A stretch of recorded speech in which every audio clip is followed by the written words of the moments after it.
अच्छा, बहुत प्यारे मित्र सज्जन, ਤੁਹਾਡੀਆਂ ਮੁਹੱਬਤਾਂ ਔਰ ਤੁਹਾਡੀ ਦੁਆ ਦੇ ਨਾਲ ਮੈਂ ਬਿਲਕੁਲ ਠੀਕ ਹਾਂ। ਹੁਣ ਜਿਹੜੀ ਗੱਲ ਕਰਨੀ ਹੈ ਨਾ ਆਪਾਂ ਆ ਕੇ ਔਨ-에ਅਰ, ਉਹ ਕਰਨੀ ਹੈ ਅੰਦਰ ਦੀ ਗੱਲ।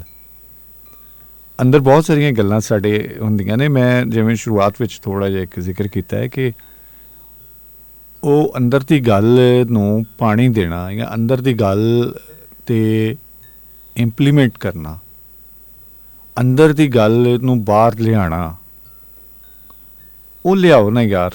ਅੰਦਰ ਦੀ ਗੱਲ ਨੂੰ ਬਾਹਰ ਲਿਆਓ। ਜਿਹੜੀ ਤੁਹਾਡੇ ਅੰਦਰ ਹੈ, ਤੁਸੀਂ ਕੁਛ ਸੋਚਦੇ ਹੋ, ਕੁਛ ਤੁਹਾਡੇ ਅੰਦਰ ਪੱਕ ਰਿਹਾ ਹੁੰਦਾ ਹੈ, ਅਤੇ ਉਹਨੂੰ ਜ਼ਰਾ ਬਾਹਰ ਆਪਾਂ ਗੱਲ ਕਰੀਏ ਨਾ ਉਹਦੇ 'ਤੇ ਆ ਕੇ। ਕੀ ਕਹਿੰਦੇ ਹੋ? ਹਾਂ, ਠੀਕ ਹੈ। ਇਹਦੇ 'ਤੇ ਤੁਸੀਂ ਕਰਨੀ ਹੈ ਸਾਡੇ ਨਾਲ ਗੱਲ, ਔਰ ਤੁਹਾਨੂੰ ਸੁਣਾਉਂਦੇ ਇੱਕ ਸੋਹਣਾ ਜਿਹਾ ਰੰਗ, ਅਤੇ ਗੱਲਬਾਤ ਅਸੀਂ ਅੰਦਰ ਦੀ ਕਰ ਰਹੇ ਹਾਂ। ਕੀ ਸੋਚਦੇ ਹੋ, ਕੀ ਕਰਦੇ ਹੋ, ਕੀ ਕਰਨਾ ਚਾਹੀਦਾ ਹੈ। ਬਿਲकुल।